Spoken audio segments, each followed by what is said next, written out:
Hi, everyone, and welcome to the screencast for October 6th. Hope you are enjoying a nice sunny Sunday. You're able to get outside a little bit. It's nice to finally have that rain done. Schedule for the week. You'll notice that we do have a fire drill this week. Thursday is our PTA meeting at night in first grade. Thank you for being part of that this one. I appreciate that. Friday, we do have our rally at 2:15, and there's also family fun night. We do have a staff meeting on Wednesday, and I am noticing that we do have the mile run, weather permitting, so that will be a fun thing too.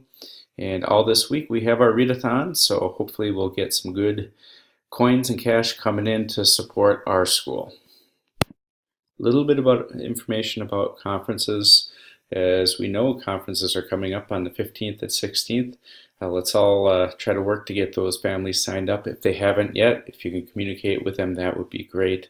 Last year we used an attendance form that I wanted you to share with families to talk about how many days each student had been absent. You can see it here. It's a little bit different than we used last year, but you can take a look at that. Our goal is 9 days or less absent.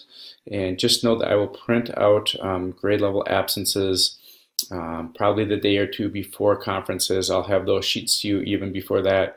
And all you have to do is look on there and put the amount of days absent when you meet with families. We just really want to stress that.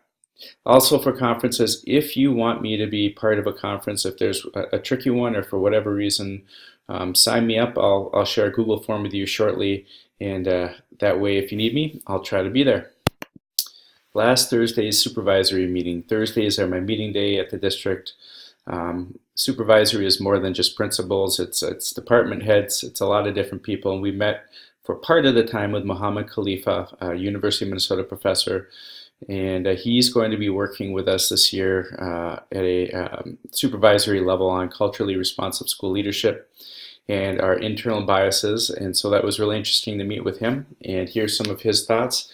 We, as elementary principals, met with him last year, so we have a little bit more knowledge on that. But I just thought I'd share that. If you want to Google him, he's got a lot of interesting things.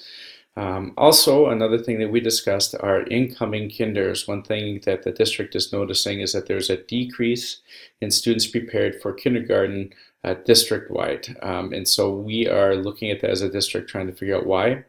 One thing that we're really going to try to focus on going forward is increasing 3-year-old screening, meaning when you turn 3, we want to get you screened as soon as possible so we can provide supports earlier and therefore maybe have those kids more prepared for kindergarten. We all know the difficulty is when we have a family move in from a different district and we haven't been able to screen them ahead of time. And those are things we can't always account for, but I think it's exciting that we're trying to examine this a bit, trying to see if we can even prepare our incoming kinders prior to kindergarten a little bit better than we have in the past. Not that we haven't worked on that, but it's an area the district is going to continue to focus on. So I'm excited about that.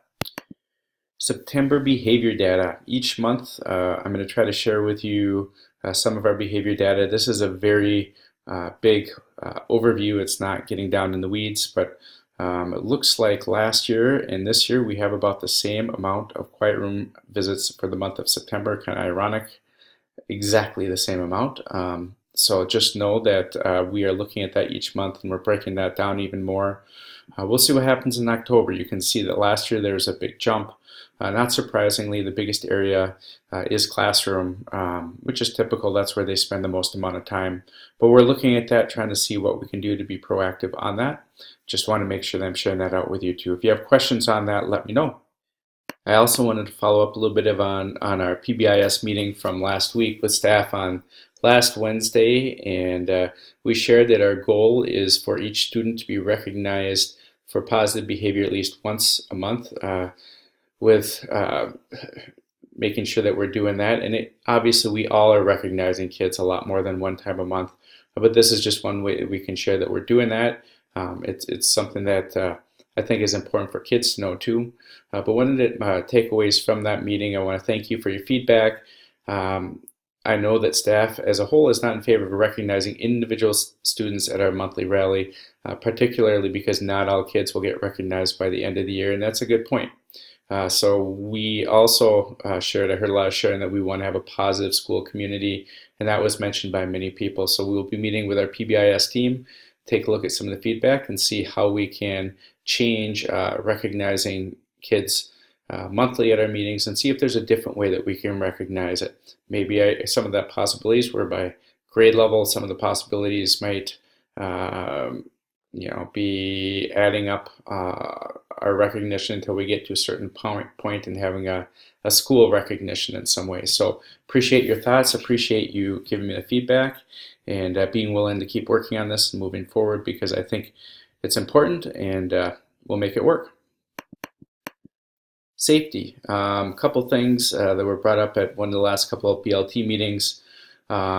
There is some confusion on lockdowns, and if we have a lockdown, we want to group our students away from the doors and the windows. I know those forms that are by our doors saying what to do, whether it's a lockdown or a tornado drill or any of those, talked about spreading kids out. I talked to Rick about this. There are some differences between middle school and high school, and each area is different. Our main goal is to have our kids away from the doors and windows.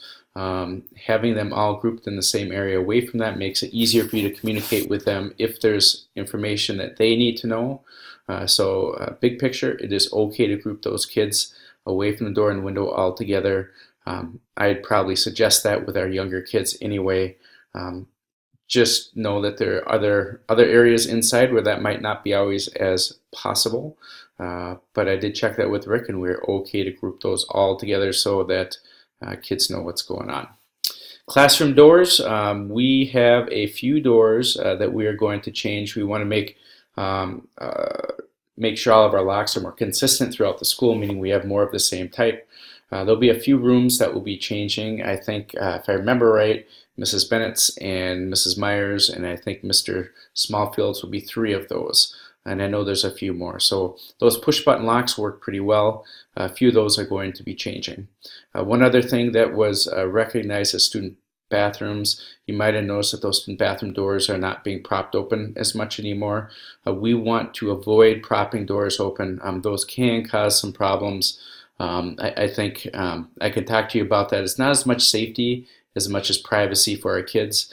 We have the double-edged sword of kids messing around in the bathrooms too. So if you have your class going in there, it's okay to be by the door, to be opening that door to make sure that they're doing what they're supposed to, but we just don't want to leave them propped open. Also, now that we have those great security cameras, if there are problems in the bathroom, even if those doors aren't open, I can look back at the footage and try to figure out who was in there at that time. So just know we want to avoid propping those doors open all the time throughout the day. It's okay for you to open the doors if kids are messing around or doing things they shouldn't. Finally, we have our readathon rally on Friday at 2:15. Do your best to encourage kids to continue to participate in the readathon. That's important.